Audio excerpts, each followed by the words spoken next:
Salam semesta. Hidup itu jalani saja, meneladani akhlak Allah Al-Latif. Kawan, adakah dari kita yang tidak suka jika diperlakukan dengan sopan? Atau diajak berbicara dengan tutur kata yang halus dan santun? Semua kita pasti menyukainya. Dan inilah yang selama ini kita sebut dengan kelembutan. Jika kita menyambungkannya dengan nama Al-Latif, yang diartikan dengan maha lembut dan disandang oleh Allah Subhanahu wa Ta'ala, sesungguhnya sifat ini sangatlah berbeda. Yang dimaksud dengan Al-Latif adalah bahwa Allah melimpahkan karunia-Nya secara tersembunyi. Ia tidak dapat diindra, dan juga ia tidak diketahui bagaimana wujudnya. Tidak ada satupun yang dapat menggambarkan atau mengetahui kelembutan serta kehalusan dari perbuatannya kecuali orang-orang yang diberikan karunia berupa pengetahuan atas perbuatannya. Allah juga mengetahui setiap detail dari ciptaannya. Kebaikan sesamar apapun, selembut apapun, Allah mengetahuinya. Dan Allah pula yang akan mengantarkan kebaikan tersebut kepada sesiapa saja yang berhak menerimanya, dengan cara yang jauh lebih halus dan jauh lebih lembut. Dan tidak ada yang diharapkan oleh Allah Subhanahu wa Ta'ala atas hamba-hambanya kecuali kebaikan. Allah jugalah yang memudahkan jalan untuk hambanya menuju kebahagiaan hakiki dengan cara yang amat mudah dan ringan serta dalam waktu yang relatif singkat. Kawan, tutur kata yang halus, perilaku yang sopan dan santun sesungguhnya adalah perwujudan kecil dari kelembutan. Tetapi semua orang bisa melakukannya, bahkan hanya sekedar formalitas belaka. Bukankah setiap orang selalu menilai dari kesan pertama dalam setiap perjumpaan? Dan bukankah setiap orang selalu ingin tampil baik di hadapan orang lain?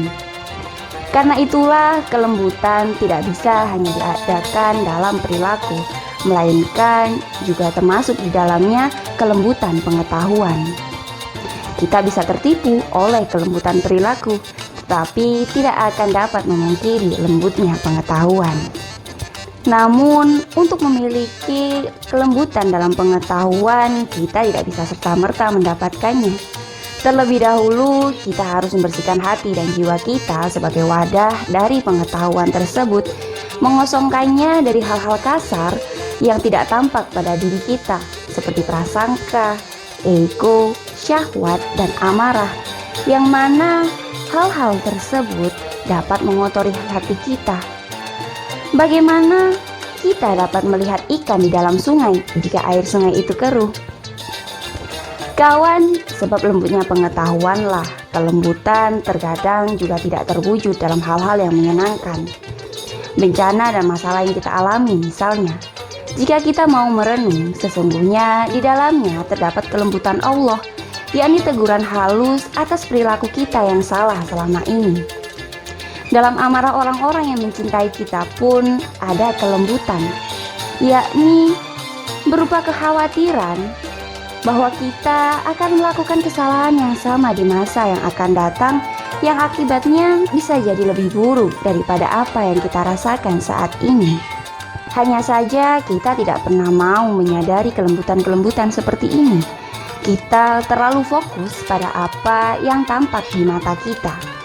Padahal sebagaimana Allah yang lebih tahu bagaimana memberikan karunia-Nya kepada kita sesuai dengan kebutuhan kita, orang-orang yang memiliki kelembutan pengetahuan atas diri kita juga tahu bagaimana cara memperlakukan diri kita.